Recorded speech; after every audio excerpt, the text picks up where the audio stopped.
বাংলাদেশ থেকে এক বড় খুনি এসটিএফ গ্রেপ্তার করেছিল। জেনে রাখুন, জানিয়ে বাংলাদেশে অনেক রেভলিউশন হয়েছিল।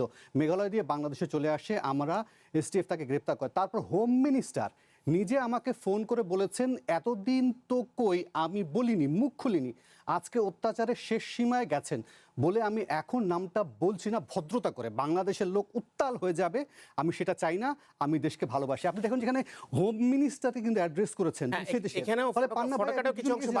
যেহেতু তিনি হোম মিনিস্টারকে অ্যাড্রেস করেছেন, নামই বলেছেন, ফলে বাংলাদেশের সরকারের কি মানে সুযোগ নেই ভারত সরকারের কাছে ব্যাখ্যা দাবি করা, যে একজন নেতৃত্ব বলছেন যে সে দেশের হোম মিনিস্টার তাকে ফোন করেছিল? পন্না ভাই, কি বলবেন? আমি শুনুন, প্রথমত আপনি নিজেই যে শব্দগুলো উচ্চারণ করলেন অনুষ্ঠানের শুরুতে, যদি কোনো তথ্য থাকে, যদি কোনো উপাত্ত থাকে, তাহলে কেন আমরা সেটি বিবেচনা নিব না, কেন সেটি ইম্পর্টেন্স থাকবে না, এটাই বাস্তবতা। কিন্তু ওনার বক্তব্যে কি কোনো ধরনের তথ্য উপাত্ত আছে? উনি শুধু একজনকে ব্লেম করেছেন, একজনের নাম মেনশন করেছেন।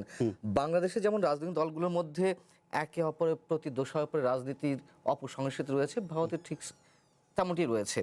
এখন আমি যদি পাল্টা কয়েকটি প্রশ্ন মানে তার বক্তব্যকে কেন্দ্র করে উপস্থাপন করি। প্রথম কথা হচ্ছে যে উনি নির্বাচনে যেভাবে ভরাডুবি হলো তার দলের, তারপর পরে উনি বললেন যে আমি ক্ষমতা ছাড়বো না। মানে আমি আর এক দেশের নাগরিক হিসেবে অন্য দেশের একজন সিনিয়র রাজনীতিবিদ বা একজন সিএম একটা রাজ্যে, তার সম্পর্কে কোনো কটু মন্তব্য করতে চায় না, বাট তার মস্তিষ্কের উর্বরতা নিয়ে আমার একটু সন্দেহ আছে। 15 বছর উর্বরতা নিয়ে কিন্তু তিনি চালিয়েছেন পরবর্তীতে এসে কি অবস্থা? আচ্ছা, দ্বিতীয় কথা হচ্ছে মমতা বন্দ্যোপাধ্যায়ের সঙ্গে আমাদের দেশের সাম্প্রদায়িক রাজনৈতিক দলগুলোর এক ধরনের কানেকশন অনেক আগে থেকে কিন্তু আমরা জানি, নানান ধরনের কথা রয়েছে। তার রাজনীতির জন্য মানে মুসলিম উগ্র সাম্প্রদায়িকতা, কথিত মুসলিম উগ্র সাম্প্রদায়িকতাকে তার পুঁজি হিসেবে নিতে হয়েছে তাকে। দ্বিতীয়ত হচ্ছে এই কথাগুলো নির্বাচনের আগে কেন বলেনি? পশ্চিমবঙ্গের নির্বাচন তো গত কয়েকদিন আগে হলো। তৃতীয়ত হচ্ছে তিনি এই মুহূর্তে যে অবস্থায় রয়েছেন, তার যে 80 জন বিধায়ক, তার মধ্যে 58 জন বিদ্রোহ করেছে।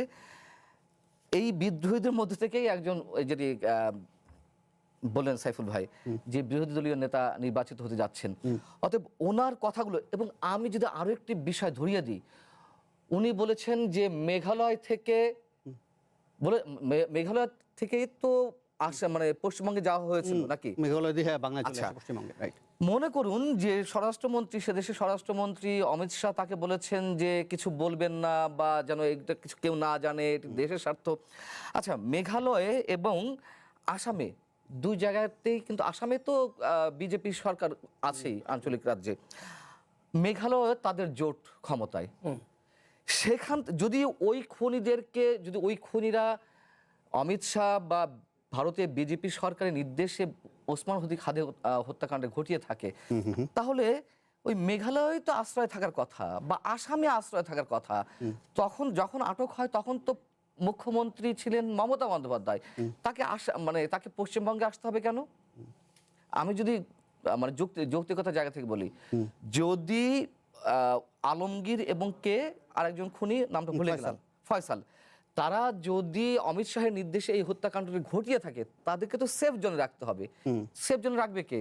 অমিত শাহ, বিজেপি সরকার।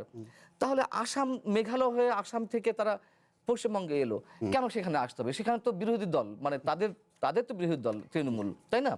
আচ্ছা, এবার আসুন, হাদিকে নিয়ে বলা হচ্ছে যে, আমরা ধরে নিয়েছি উনি হাদিকে উদ্দেশ্য করে বলছেন।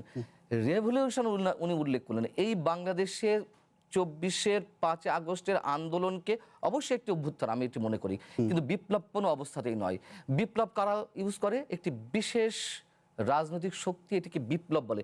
এই আন্দোলনের কোনো জায়গায় কি বৈপ্লবিক কোনো চরিত্র আছে? নেই, কিন্তু উনি বিপ্লব বলছেন। তার মানে এই আন্দোলনের সঙ্গেও মমতা বন্দ্যোপাধ্যায়ের একটা কানেকশন ছিল।